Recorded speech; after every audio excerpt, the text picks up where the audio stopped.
Bueno, pasamos a un segundo apartado que tiene que ver ya más con temas específicos de la preparación, ¿no? Para empezar, ¿cuál es el tiempo de preparación? Imagino que son, como bien dices tú, diferentes en atletas no naturales y naturales. El tiempo de volumen y el tiempo de definición, ¿cómo lo dividirías? Mira, la off-season sin duda alguna es la etapa más importante porque es donde el atleta mete la gran mayor parte de la masa muscular, ¿no? Yo creo que una off-season debería durar por lo menos 8 meses, e idealmente 1 año, año y medio, 2 años, 3 años, dependiendo de la cantidad de masa muscular que tengas que meter tú para ser competitivo, ¿no? Luego de eso viene la etapa, el contest prep, digamos, o la preparación como tal, que debería durar por lo menos 20 semanas.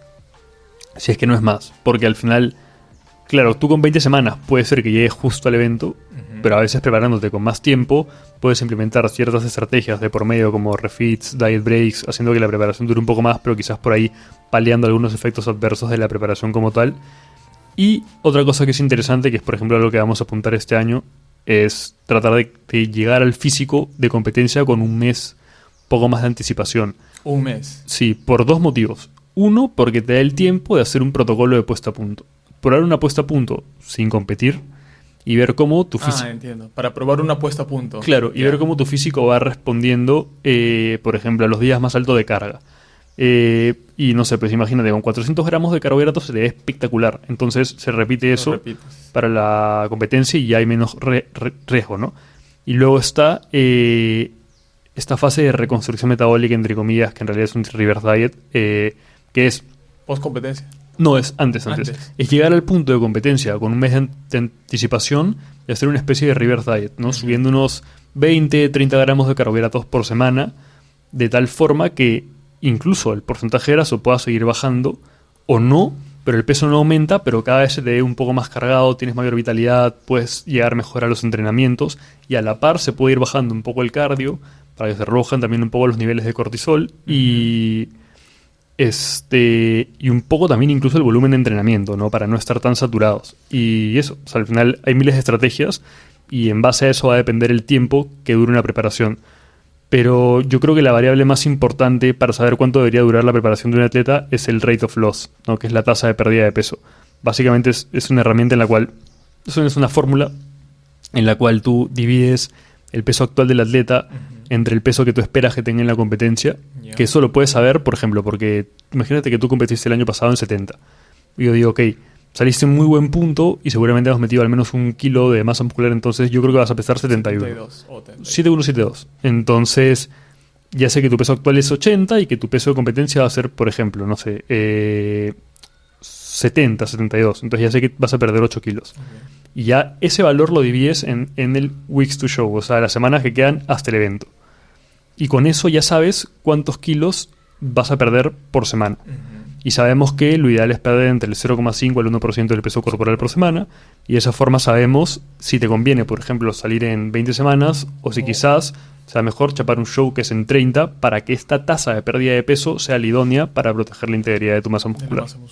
Mira, qué genial. Ahora, con respecto al entrenamiento, comentábamos hace unos momentos que hoy en día, o al menos aquí en Perú, se desconoce el hecho de cómo entrenar de una forma adecuada. Que entiendo que hoy en día, al menos la referencia hispanoamericana de allá en España, pues es muy... se ha innovado muchísimo, hay mucha más rigurosidad en los protocolos de entrenamiento.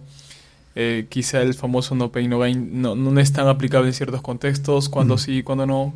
¿Qué hay con respecto a esto? Mira, yo creo que se deben estudiar y conocer bien, ¿no?, las bases fisiológicas por las cuales se da la hipertrofia y también entender bien cómo las variables de entrenamiento influyen en esto, pero sin irnos en flor al respecto. ¿A qué me refiero con eso? Que hay una tendencia muy creciente en los últimos años que es lo contrario, no brain, no gain, ¿no? Pero que se creó como si fuese un antónimo de no pain, no gain. Entonces había mucha gente entrenando como con técnicas impolutas y haciendo ejercicios con un perfil de resistencia perfecto, pero que se guardaban 4 o 5 en recámara, no adrede, sino porque muchas veces eran incapaces de ejercer el grado de intensidad adecuado. Y al día de hoy sabemos que probablemente entre 4 a 0 repeticiones del fallo es como el rango suficiente para generar suficiente tensión mecánica para, obviamente, que se den los procesos de hipertrofia. Entonces, lo que pasa con eso es que al final está muy bien conocer de biomecánica, conocer de programación, darle un volumen de entrenamiento, o sea, una cantidad de series por semana o por grupo muscular por semana a cada grupo muscular, pero hay que también poder llegar a la intensidad pautada, ¿no? Entonces, yo también eso me di cuenta cuando recién comencé a programar entrenamiento, que a mucha gente le ponía un RIR 2, ¿no? Y la gente no estaba tirando un RIR 2, estaba tirando lo que consideraban que era un RIR 2 y en verdad era un RIR 6, o sea, estaban quedando 6 repeticiones del fallo. Y eso quizás, por ejemplo, en un rango en una sentadilla a 4 repeticiones, puede no ser tan negativo. Ya. Quizás porque al final por la carga externa y la carga interna que tienes que ejercer pueda ser suficiente. Pero no sé, si estás haciendo elevaciones laterales en un rango de repeticiones de 15 a 20, donde se sabe que mientras más baja es la carga, probablemente debe haber mayor proximidad al fallo, sí pasa, si te quedas a 6 repeticiones, sí pasa algo. No, probablemente el estímulo que estés metiendo sea insuficiente. Claro. Y ese es el motivo por lo cual mucha gente no progresa en el gimnasio, ¿verdad? Porque tú los ves desde hace 6 años entrenando idéntico. Con los mismos pesos. Con los mismos pesos, o a veces con más peso, pero con la misma intensidad. Y ese es el problema. O sea, si yo, por ejemplo, comienzo a entrenar y aumenta mi press en banca en kilos, en varios kilos, puede ser por las mismas adaptaciones neurales al ejercicio, no necesariamente eso le está implicando a mi músculo una mayor demanda. Uh-huh. Y el estímulo termina siendo el mismo. Entonces hay que también tener un poco de cuidado con eso, ¿no? Uh-huh. Al final, yo lo que creo es que como estamos en esta era de la información, hay mucha exposición por TikTok, por Instagram, a distintas personas que pues promueven el entrenamiento de fuerza y que hablan al respecto. Hay unos que son charlatanes, obviamente, a los que no se les debería hacer caso, que normalmente son a los que se les hace más caso, pero en fin. Y luego hay otros que están muy bien, pero que muchas veces hacen que tengamos el foco en cosas incorrectas. Uh-huh. Que es como lo que te digo, ¿no? O sea, ahora vemos en el gimnasio a la gente hacer ejercicios que nunca en la vida se habían visto hacer. Y eso está bien. Está bien que la gente quiera aprender, pero no deberían olvidarse de lo principal, ¿no? Que es obviamente ejecutar una buena técnica, pero con suficiente intensidad. Uh-huh. Porque por más de que tú tengas una selección de ejercicios perfecta, si estás metiendo poca intensidad o incluso un volumen de entrenamiento muy corto por miedo a fatigarte, probablemente no vas a progresar. Y sabes que eso es una cosa que también se aprende con el tiempo, ¿no? Por ejemplo, yo ¿qué te digo? O sea, se sabe el día de hoy, la evidencia nos dice que un volumen de entrenamiento probablemente eficiente por grupo muscular sería entre 12 a 20 repeticiones por grupo muscular por semana. Yo en algunos grupos he estado tolerando en este volumen 30 a 35 series, ¿no? ¿En qué grupos específicamente? Deltoides lateral, bíceps, tríceps, ponte en pectoral no aguanto tanto volumen, patas tampoco. Y he tenido atletas, mujeres, que también han tolerado un volumen bastante alto, por ejemplo en glúteos, y se han recuperado bien de las sesiones, ¿no? Entonces al final ya la evidencia, de hecho incluso actual, nos dice que a mayor volumen tolerable y recuperable, mejor, incluso pasando las 20 repes. Eso ya, o sea, hay grupos musculares que se han visto en revisiones sistemáticas que toleran un mayor volumen, como el tríceps, pero eso al final es muy individual, ¿no? Por ejemplo, puede ser que en mi caso el cuádriceps tolere mayor volumen, entonces le puedo meter más y más.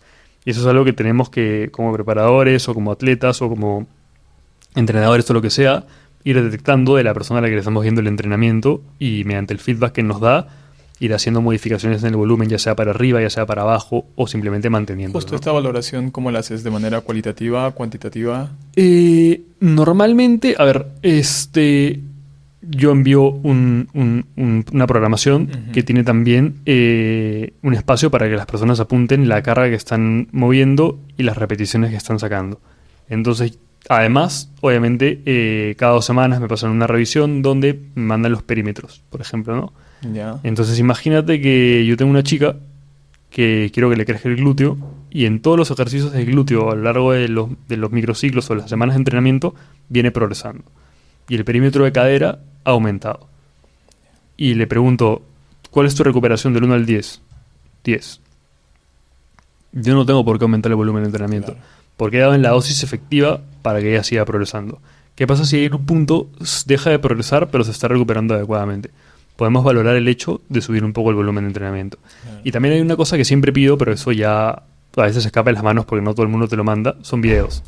Porque, por ejemplo, yo te he pautado una serie a RIR 2, pero no necesariamente le estás tirando a RIR 2. Entonces yo digo, pásame un video para ver tu técnica, sí, pero también para ver la intensidad que estás ejecutando. Y a veces le digo, ¿sabes qué?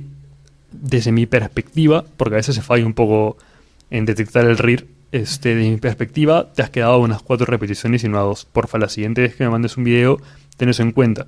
Y me lo vuelven a mandar y le digo, oye, te has vuelto a quedar, oye, ¿sabes qué? Súper bien, lo has hecho muy bien. Porque a veces pasa, y me ha pasado mucho, que hay gente que no manda videos y te ponen que se están recuperando perfecto y sí progresan, pero tienes que seguir subiéndoles el volumen de entrenamiento y seguir subiéndoles el volumen de entrenamiento. Y es porque al final, cuando la intensidad es baja, lógicamente vas a tolerar un mayor volumen y lógicamente vas a necesitar un mayor volumen para meter el mismo estímulo, ¿no? Claro. Y en la selección de ejercicios o tipos ¿hay alguna indicación en particular? ¿Máquinas,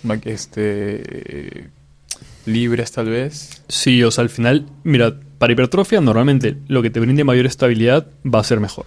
Uh-huh. Pero tú quieres trabajar el pectoral y no quieres trabajar músculos estabilizadores que entren de por medio. Tu objetivo es hipertrofiar el pectoral. Que sería distinto si quieres un entrenamiento más bien destinado a un peleador, por ejemplo, donde te interesa más trabajar en general el gesto. Por lo que quizás yo diga que alguna máquina me parezca más interesante. Ahora, que un peso libre. Ahora, los pesos libres tienen una cosa, sobre todo para gente que recién entrena, que no tiene las máquinas, que es el miedo a la muerte, ¿no? Entonces una sentadilla y si fallas mueres. O sea, y el ímpetu con el que tú atacas una sentadilla muchas veces no es el mismo con el que atacas una sentadilla en multipower. En Smith, claro. Porque ahí fallas y guardas la barra, ¿no? En cambio en sentadilla fallas y mueres. Entonces muchas veces, o no mueres, ¿no? Pero claro, por ahí que puedes hacer roche, en fin.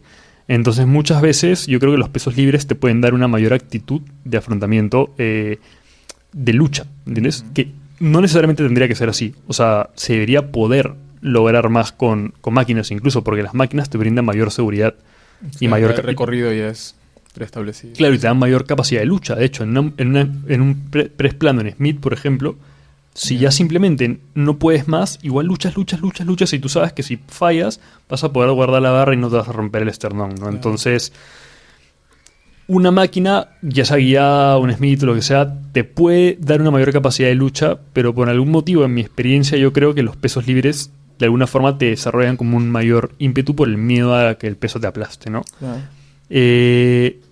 Yo trato de preguntar a la gente si es que hay algún ejercicio que ha venido... O sea, a ver, si la persona ha venido siguiendo alguna programación, siempre pido que me lo envíen para ver a qué ejercicios está acostumbrado. Luego pregunto qué ejercicios les gustaría añadir, si es que hay alguno en particular, y muchas veces pregunto el por qué. Uh-huh. Pero muchas veces te dicen peso muerto convencional, porque han visto que es el mejor ejercicio para hipertrofia, y no es así. Entonces tú le dices, oye, ¿es porque realmente te gusta? Sí, bueno, lo mantenemos. No porque he visto que es lo mejor. Quizás en tu caso, que te hace falta desarrollar un poco más los isquios, sea más interesante cambiarlo por un peso muerto rumano, ¿no? Claro. Entonces eso se trata de hablarlo siempre con el atleta. Y luego también les pido que me envíen un video de su gimnasio. Si es el SmartFit, que todo el mundo conoce el SmartFit, normal. Pero muchas veces cuando es un gym comercial u otro gym que no es tan conocido, les digo, mándame fotos de todas las máquinas que tienes o de los equipos. E incluso algunos específicos, mándame un video tuyo ejecutándolo, porque solo con la vista a veces no sabes más o menos cuál es el perfil de resistencia. En cambio, si tú ves la ejecución del movimiento, ya tienes una mayor idea. Yo tampoco es que soy un experto en biomecánica. Yeah. En el último máster que llevé, me daban bastante biomecánica, entonces he aprendido bastante. Pero yo lo que siempre le digo a la gente es, yo soy entrenador porque soy certificado como tal, pero no es que yo sea... Es complicado. O sea, yo me identifico más como un preparador. Yeah. O sea, me gusta entrenar a gente que va orientada a culturismo. Si me viene una persona que va a comenzar a entrenar recién, lo derivo. Porque no me considero con las habilidades para orientarla. Introducirlo, claro. Tal cual. Mientras que creo que hay gente, y no es que, no, pero culturismo es más complicado. No, son públicos distintos. Es como que yo soy un nutricionista geriátrico que puede ser quizás más complejo que un nutricionista, no sé. No sé, que un nutricionista de consultoría típica, pero no, son cosas distintas. Totalmente. Entonces yo me especializo en entrenamiento principalmente en culturismo, ¿no? Y si viene alguna persona que no planea competir, pero tiene como unas ganas de como si fuese culturista, solamente que sin competir jamás, lo puedo llevar. Bueno, pero a mucha gente yo le estoy derivando constantemente porque no son personas a las que yo me sienta con las capacidades de preparar y porque incluso muchas veces no lo disfruto tanto. O sea, lo mío va mucho más a eso. Y no significa que no pueda, por ejemplo, ver a personas que no quieren competir o que le digan no porque te doy menos importancia, pero sí obviamente es porque si yo me he formado, he sido más orientado a la hipertrofia que a otra cosa, ¿no? Ujú. Y con la dieta igual. O sea, yo trabajo con gente que tiene fines, por ejemplo, no sé, me llega un paciente que quiere mejorar su composición corporal y que tiene una hipertrigliceridemia. Ok, me siento en las capacidades para poder atenderlo. Claro. Si es diabético, probablemente no. Probablemente lo derive. Me viene un paciente que quiere correr la maratón de Lima, que es ahora en mayo, lo llevo. Pero si viene uno que quiere, no sé, pues, hacer probablemente una triatlón, Ya. he llevado, pero no sé si hoy en día le diría que sí. Porque creo que hay colegas que están ya mucho más especializados en eso. Porque ya es mucho más hardcore que una maratón como tal. Y así, ¿no? O sea, lo mismo con entrenamiento. Yo creo que al día de hoy me he enfocado un poco más en culturismo. Ok. Mantengo algunas otras cosas, pero ya no como para aceptar de todo, porque justamente valoro mucho la especialización que puedan tener otros colegas, ¿no? Claro. Bien, ahora ya para terminar, el tema de la puesta a punto, ¿no? Brindar algunas estrategias específicas para que las personas que de repente puedan escuchar o ver este episodio puedan tener como referencia ciertas recomendaciones de esta puesta a punto. Explica brevemente qué es la puesta a punto y bueno, vamos por detallando estas etapas y estos protocolos. Perfecto. La puesta a punto es probablemente la estrategia más sobrevalorada del culturismo. Hay mucha gente a la que yo he escuchado decir, no, es que en la puesta a punto soluciono este tema.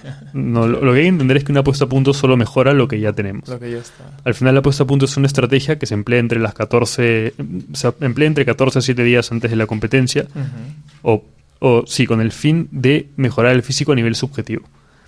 ¿Qué significa eso? Cuando una persona se para en tarima, hay algunas cosas que se valoran a nivel muscular. Una de ellas es el punto graso. Es estar en un punto graso idóneo para tu categoría. De hecho, de paso, ¿cómo evalúas esto? ¿Con pliés, bioimpedancia? ¿Yo cómo evalúo a mis atletas? Sí. Mira, a muchos no los veo visual. A muchos no los veo presencialmente. Les pido cada 2 semanas que me envíen la media del peso, cómo el peso va bajando, la media y la tendencia. Los perímetros, sabiendo yo que muchas veces los perímetros tomados por ellos mismos o por un pariente no van a ser los más exactos. Y fotos siempre bajo la misma luz, en el mismo momento del día, ¿no? Y probablemente a lo que yo le doy más importancia es a la foto. Algunas personas sí las veo en persona por temas de que, no sé, pues ellos pueden acomodarse mucho a mis tiempos y normal. Y ya puedo valorar mejor cómo va su composición corporal, pero te digo sinceramente que a veces no considero que sea un plus. O sea, me ha pasado mucho que le echo pliegues a atletas y a veces los pliegues no bajan y el físico mejora. Yeah. Entonces hay limitaciones siempre, ¿no? Por eso es que siempre es bueno tener variables objetivas que manejar, pero yo considero que la tendencia del peso, que las fotos y que algunos perímetros específicos son bastante útiles. Y también sensaciones que las personas te comenten. Pero lo que yo me refería con lo que se evalúa, me refería principalmente a lo que evalúa el jurado. Ven que estés en un punto graso adecuado y sobre todo, y ven que a nivel muscular estés lleno. ¿Qué significa estar lleno? Que básicamente tus músculos están llenos de glucógeno y agua, y esto hace que el músculo apriete contra la piel y se te vea más lleno. Básicamente es una sensación de mayor llenura, digamos, se te ve más grande. No más grande porque has ganado más músculo, sino más grande porque tienes más glucógeno y más agua en tus músculos, ¿no? Y visualmente eso se ve... Y visualmente se te ve un poco más grande o mucho más grande. Sí. Luego se busca que no estés flat o que no estés plano, que es el antónimo básicamente de lo que es estar lleno, ¿no? Que uno está plano, pues cuando los depósitos de glucógeno están vacíos o cuando tiene poca agua a nivel intramuscular. Y ahí entra a tallar el tema de la fase de carga, ¿no? Claro. Y hay otra variable que también se habla un poco que es dry, que es la poca o mucha agua subcutánea que puedas tener tú, ¿ya? Entonces, lo que se busca con una puesta a punto es básicamente eso, que llegues más lleno, que llegues con la menor cantidad de agua subcutánea posible y que en algunos casos llegues muy vascularizado. Por ejemplo, en bikini quizás una vascularización extrema no sea lo más interesante porque podrías incluso restar puntos, ¿no? Claro. En cambio en open, si te salen venas en los ojos, mejor. Y para llegar a esos puntos, claro, que se necesitan. Claro, pero eso no significa que tú en la puesta a punto vayas a apuntar a perder grasa o a ganar músculo. Tú vas a apuntar netamente a llenar tus depósitos de glucógeno. Y es en base a eso que nace el Pituit Network, ¿no? Que radica en la manipulación de los carbohidratos, del agua y de los minerales. Donde la principal variable o lo principal que se debería manipular son los carbohidratos. Pues ya que sabemos que al final esta glucosa que uno va a consumir va a ser absorbida y va a ser almacenada en el músculo como glucógeno.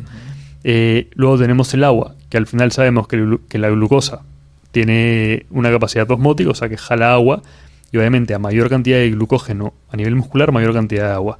Ya que normalmente hay un ratio 1 a 2.7, o sea que por cada gramo de glucógeno hay 2.7 gramos de agua. Y eso hace que al final la célula muscular sea más hinchada. Claro. Y no te da este look acuoso. Este look acuoso al que mucha gente se refiere es cuando tienes más agua a nivel extracelular, ¿no? Que justamente es lo que puede pasar cuando cortas agua o haces ese tipo de cosas. Y luego están los minerales, el sodio y el potasio, siendo el principal el sodio. ¿Se hace esta manipulación de sodio? Sí, pero te diría que el sodio es como la cereza del pastel. O sea, es probablemente de las variables menos relevantes. ¿Por qué? Porque al final hay que entender que los carbohidratos son lo más interesante para que el músculo se vea cargado. El agua es interesante porque por más de que cargues el glucógeno, si no entra agua, no tiene mucho sentido. Y los minerales principalmente para mantener el correcto balance hídrico. Y también porque sabemos que el sodio está muy vinculado a la absorción intestinal de glucosa, por ejemplo, y también al ingreso de esta al músculo. Entonces es interesante no digamos, tirar el sodio abajo. Y también hay que entender que existe un ratio muy estrecho entre sodio y potasio y que si tú, por ejemplo, cortas el sodio y el potasio lo elevas, lo que puede generar, más allá de problemas severos a la salud por alguna hipercalemia, es que, por ejemplo, si tú cortas el sodio y elevas el consumo de potasio, este potasio que estás consumiendo no va a poder ingresar al espacio intracelular, porque al final sabemos que entra sodio, sale potasio y viceversa, ¿no? De potasio. Entonces, este potasio, ¿qué pasa si no puede ingresar a la célula? Se va a ir al espacio intersticial. ¿Y qué va a pasar si el potasio se va al espacio intersticial? Al ser un soluto, va a jalar agua. Y eso lo conocemos como spillover. Que lo mismo pasa con los carbohidratos. El spillover no es más que un fenómeno en el cual uno, con el afán de cargar, porque normalmente pasa más con carbohidratos, esta glucosa ya no tiene la capacidad de seguir siendo almacenada como glucógeno. ¿Por qué? Porque ya llegaste o ya rebasaste tus capacidades de almacenamiento de glucógeno. Entonces esta glucosa se va al espacio intersticial y, como tiene un efecto osmótico, jala agua. Entonces tú tienes un atleta que el día anterior estaba excelente y termina saliendo en tarima con el abdomen acuoso, que pasa mucho en culturismo convencional, no natural también, y obviamente eso le resta puntos, sobre todo en categorías como Men Physique, donde el abdomen, por ejemplo, es tan importante, o bikini, ¿no? Y es muy común. Entonces hay que dar la cantidad justa de carbohidratos justamente para evitar que se este spillover, ¿no? ¿Con cuánto se llega a carbohidratos justo antes de la peak week? Mira, en promedio es muy variable, o sea, a mí me da risa, eso aprovecho para decirlo, la gente dice, sí, mira, mi definición es tu volumen, estoy definiendo con 3.000 calorías, con 3.500, a ver, yo tengo atletas que están en un porcentaje de graso bajísimo, visualmente, no es que los haya evaluado, con 3.700 calorías. 3.700, sí, con 8.9 gramos de carbohidratos por kilo de peso. Tengo otros ¿En qué proceso? ¿En off-season? No, por ahí. Haciendo la transición. Nos encontramos que teníamos un punto para aumentar, digamos, el tanque. Que yo con aumentar el tanque me refiero principalmente a incrementar la ingesta dietética o la ingesta calórica para que no simplemente sigamos reduciendo calorías. Entonces, en su caso ya estábamos en un buen punto y yo le dije, antes de que comencemos la preparación como tal, como estamos en un tan buen punto, vamos a subir gradualmente las calorías sin que tu peso se dispare mucho hacia arriba y obviamente la grasa no se dispare mucho hacia arriba, con el objetivo de que cuando comencemos a apretar de nuevo, comiences con la mayor cantidad de calorías posibles y la mayor cantidad de carbohidratos posibles. Mientras que tengo otros atletas que están ahora mismo con 2.000 calorías, pesando lo mismo. Mientras que yo, por ejemplo, en mi última preparación terminé mi DEFI con 1.600. Que son bajas para mí, pero para el común denominador de gente es alta. Sabemos, Sibum también mete 1.600 calorías en su DEFI, entonces pesando creo que 30 kilos más que yo. Que eso es una cosa que tiene el culturismo con farmacología, ¿no? Que puedes hacer, como digo, recortes muy agresivos y no pasa nada. No en este caso, como te digo, la ingesta calórica va a depender mucho del atleta. Y yo, en cuanto a carbohidratos, soy partidario de meter la mayor cantidad de carbohidratos posible. Y si tengo que cortar algún macronutriente, son las grasas. Ya. Perdón. Pero sin llegar a límites que puedan generar problemas hormonales tanto en hombres como en mujeres. Salvo que sea de forma muy puntual. Yo le llegaba a dar a un atleta, o yo mismo llegaba a consumir 0,3 gramos por kilo de peso de grasa por 2 semanas, 3 semanas, ¿no? Puntuales. Y obviamente esto para que los carbohidratos no bajen mucho, teniendo en cuenta que los carbohidratos son el nutriente más importante de cara al rendimiento. Igualmente juegas ahí con el volumen y la intensidad de los entrenamientos, que más llegada a la competencia... Va bajando un poco el volumen y la intensidad. Entonces, a lo que voy es que pasa eso. Hay gente que puede llegar con 200 gramos de carbohidratos en la semana previa, como hay gente que puede llegar con 150, como hay gente que puede llegar con 500 gramos. Y de hecho, si tú, por ejemplo, la semana previa te ves espectacular, no tienes por qué hacer una apuesta a punto, porque tú quieres llegar con el físico que tienes al evento. Entonces, ¿para qué manipular las cosas? Es mejor mantenerlas. Y al final en la apuesta a punto digamos que se mantiene lo mismo que en cualquier otro deporte como nutricionista deportivo, ¿no? Que es, en las competencias no se experimenta con alimentos nuevos, no se prueban cosas que no se hayan probado anteriormente. Otra cosa que también es muy relevante en una puesta a punto, que eso está más relacionado al entrenamiento, pero es importante, es que sabemos que para que la glucosa ingrese al músculo, los transportadores, los GLUT4, tienen que ser traslocados a la membrana. El entrenamiento, cuando es muy cercano al fallo, sobre todo cuando se acentúa mucho la fase excéntrica, se genera mucho daño muscular. Y el daño muscular genera daños en la integridad de la membrana. Y esto complica que los GLUT4 puedan traslocarse y trabajar correctamente a nivel de membrana. Entonces hay mucha gente que entrena al fallo en la puesta a punto y mete una cantidad muy alta de carbohidratos y simplemente no los logra absorber o no los logra tolerar o almacenar como glucógeno por el exceso de daño muscular que ha generado. Y eso se ve bastante. He visto lo contrario. En vez de especificar la fase excéntrica, atenúan más la fase concéntrica. No, normalmente lo que yo pauto, por ejemplo, a mis atletas cuando están ya por la puesta a punto, de hecho cuando están en la puesta a punto como tal, es, no sé, imagínate, si ellos tenían un curl predicador en máquina que genera mayores demandas en acortamiento y tenían un curl Bayesian y tenían 3 series de cada uno, puede ser que yo le diga, ok, vamos a quitar el Bayesian y vamos a mantener el predicador en 4 series. Y de esa forma estoy quitando ejercicios que generen mayores demandas en estiramiento, donde hay mayor daño. Y también le diría, si yo le había pautado, por ejemplo, controlar la fase excéntrica en 2 segundos, le voy a decir, olvídate de esto, a la fase excéntrica a la velocidad normal, sin dejar obviamente que el peso te venza, ¿no? Pero yo suelo hacer eso, y lo suelo pautar específicamente así. Y muchas veces el día anterior de la competencia no se entrena, o sea, es un pequeño bombeo como para ver cómo se vería tu físico, pero no con el fin de ganar masa muscular nuevamente. Al final, el atleta tiene que saber que 2-3 semanas antes, en la gran mayoría de casos, el trabajo ya está hecho. El físico ya está. Lo único que vas a hacer es que haya mejoras a nivel visual.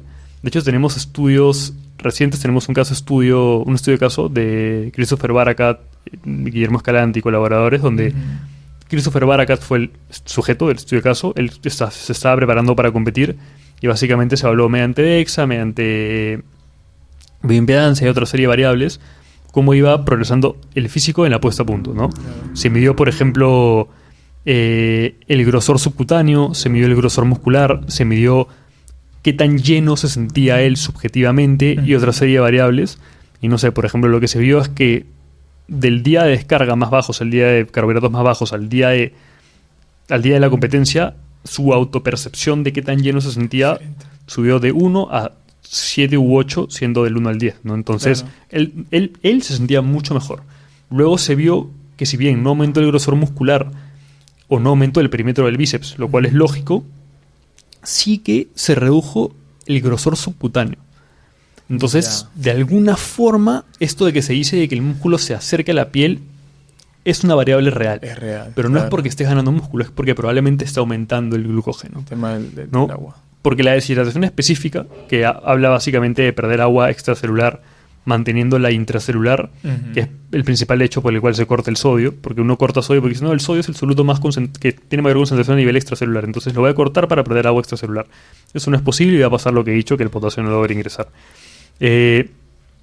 Y una de las cosas más relevantes, yo creo, para ser un buen preparador es entender los procesos homeostáticos del cuerpo. Por ejemplo, el sistema renina, angiotensina, aldosterona, ¿no?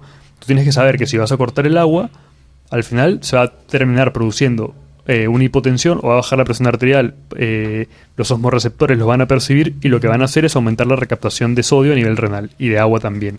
¿Y eso qué va a hacer? Pues te vas retenido. Si tú cortas el sodio, ¿qué va a pasar? Igual, va a bajar la presión arterial y se va a aumentar la reabsorción de sodio mediante una mayor producción de aldosterona. ¿Y eso qué te va a generar? Una mayor retención de líquidos extracelular. Y sobre todo, cuando tú estás deshidratado, lo que se va a buscar es que haya un mayor paso de agua justamente del espacio, digamos, intracelular al espacio extracelular, para que el plasma tenga más agua. Entonces te vas a quedar con menos agua a nivel intramuscular. Claro. Y solito te vas a estar boicoteando. Y eso hace que uno se vea visualmente muy mal. O sea, te ves plano y te ves encima borrado, por decirlo de alguna forma. Y no es porque hayas ganado grasa. Que de hecho se puede ganar grasa en una puesta a punto, ¿eh? Porque mucha gente mete un superávit pues del 30-40% y tú tienes que entender que quizás en un escenario fisiológico normal tú no vas a ganar grasa. Pero cuando tú vienes en un proceso en el cual has estado por semanas en un cuerpo en el que tu cuerpo te pide por favor que llenes de nuevo tus reservas energéticas, va a suceder un fenómeno que se conoce como collateral fattening, que está más definido en gente que no es culturista, pero al final lo que nos dice es que cuando uno está en déficit por un tiempo prolongado, aparecen las adaptaciones metabólicas y esto hace que el cuerpo de alguna forma sea más receptivo a las calorías que está ingiriendo. Claro. Entonces, si tú haces un superávit agresivo en la puesta a punto, cuando tu cuerpo está sometido a un estrés brutal, lo único que te vas a conseguir es probablemente ganar más grasa. Y ahí sí puedes ganar grasa en la puesta a punto y arruinar tu look, ¿no? ¿Y hay un tipo de carbohidrato específico para esta carga? ¿Cómo ha sido tu experiencia en este caso? Mira, el primer día de la puesta a punto quizás no se hacen muchas modificaciones en cuanto a los carbohidratos elegidos. Uh-huh. Se tienen que mantener aquellos carbohidratos que has estado metiendo en las últimas semanas. Sin embargo, ya a partir del día 2, día 3... hay que bajar la fibra a unos 20 gramos o incluso menos. Y ya los días previos, menos de 10 gramos de fibra y el día de competencia sin fibra. Okay. Porque al final la fibra no solamente va a hacer más lento el vaciamiento gástrico y el tránsito intestinal en algunos casos, sino que además va a aumentar como esta retención visual. Uh-huh. ¿No? Y eso obviamente va a destruir el físico. Desde una puesta a punto se opta más por carbohidratos muy bajos en fibra, como las galletas de arroz, como el arroz mismo, como la pasta, como los cornflakes, tubérculos. Puede ser papa, puede ser camote, uh-huh, sin cáscara, por ejemplo, para minimizar claro un poco la fibra. Puede ser también, no harina de arroz, sino harina de arroz también, pero te iba a decir crema de arroz. Yeah. Son una serie de cosas que se van a digerir rápido y que van a, incluso bebidas deportivas, Powerade, Gatorade, cuando estás metiendo una cantidad de carbohidratos sobre todo muy alta, ¿no? Claro. Y básicamente eso, y priorizar obviamente los ricos en glucosa y no tanto los ricos en fructuosa, teniendo en cuenta que la fructosa tiene mayor afinidad por el glucógeno hepático, ¿no? Uh-huh. Genial, genial. Y ya para terminar, ¿cómo se maneja el cardio en estas etapas, en estas últimas semanas? O de inicio en la definición, ¿cómo se va disminuyendo tal vez? ¿Aumentando? Es lo que te he dicho el tanque, ¿no? Cuando yo te hablo del tanque lleno, hablo de que uno parta su definición con la mayor ingesta de calorías y con la menor actividad posible. Yeah. Teniendo en cuenta que siempre hay que tratar de tener un NEAT por encima de 8.000 pasos por salud. Claro. Pero probablemente comiences así y vayas bajando calorías y subiendo la actividad de forma simultánea, ¿no? Pasos a 10.000, a 12.000, a 14.000, incluso llegando a 20.000. Y puedes pautar sesiones específicas de cardio. Puedes pautar un cardio MIS a intensidad moderada, en elíptica, por ejemplo, para que no haya tanta carga a nivel articular. Y incluso puedes también meter algún cardio tipo HIIT, teniendo en cuenta que el cardio tipo HIIT a nivel bioenergético va a generar una mayor depresión del glucógeno y por ende puede empeorar un poco la recuperación. Y hay que saber un poco cuándo y dónde pautarlo. Pero sí es verdad que el HIIT podría tener algún tipo de, digamos, efecto aditivo, sobre todo en las últimas semanas de preparación, porque podría estimular un poco más a los receptores beta-adrenérgicos. O sea, podría tener una mayor liberación de catecolaminas en general.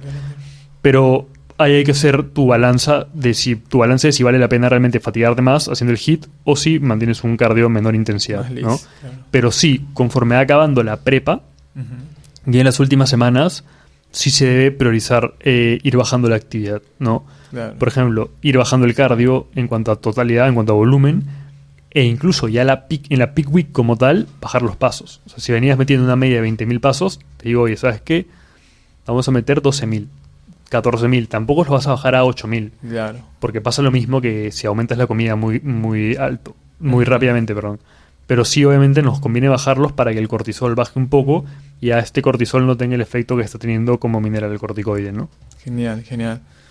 Diego, vamos llegando ya a la parte final. Sin duda, todos estos protocolos tienen que ser manejados de una manera específica para lograr los mejores objetivos.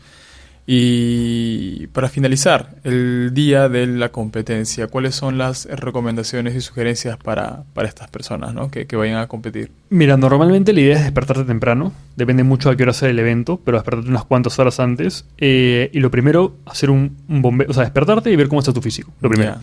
Luego, quizás tomar unos 300 mililitros de agua, ir al baño, ¿no? Tratar de defecar, que yo, por ejemplo, me cuesta mucho el día de la competencia por un Ya. tema más que todo emocional, pero tratar de ir al baño, ¿no? Porque obviamente no quieres ir estreñido. Ya, claro.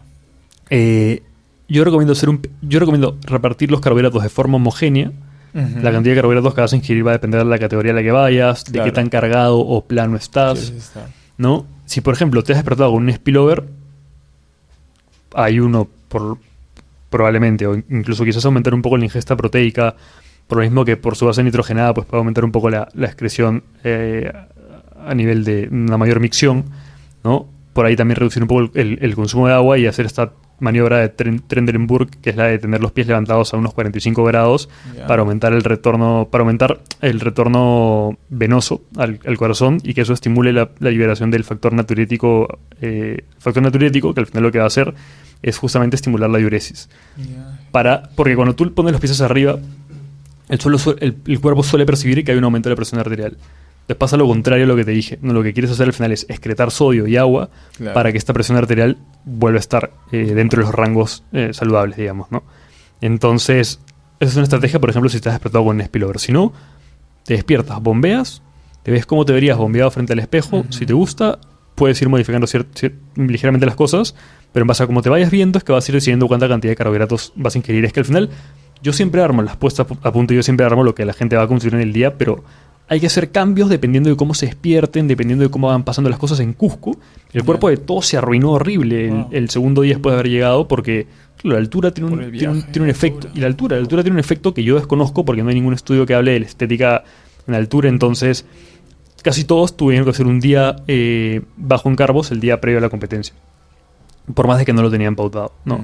Entonces, la idea es eso, es actuar pero con un conocimiento de las bases, porque yo no sabría que te tengo que meter un día bajo en carbos si te veo retenido, ni que te puedo subir la prótesis si no fuera porque tengo un entendimiento de cómo actúa cada cosa. Claro. ¿No? Y básicamente eso. Luego haces un bombeo, luego ingieres tu ingesta rica en carbohidratos. ¿Y por qué el bombeo previo? Porque al final lo que hacemos con el ejercicio es un poco que estos carbohidratos que estás ingiriendo vayan a los músculos que han sido trabajados, ¿no? De alguna forma. Luego pasan unas 2-3 horas, vuelves a comer, unas 2-3 horas, vuelves a comer, dependiendo de la hora en la que es el show.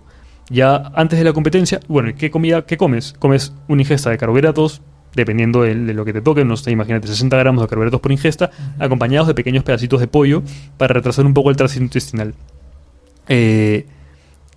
Grasa, la verdad yo la suelo mantener muy baja, pero hay gente que suele pautar grasa también.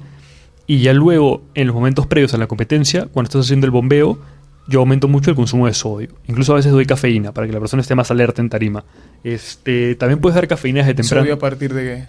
Sal. Sal. Sí. Tal cual. Como la persona está en reposo todo el día, también le podrías dar cafeína temprano por el efecto diurético que tiene. Porque sabemos que la cafeína tiene un efecto diurético siempre y cuando la persona está en reposo. Entonces podría ser interesante.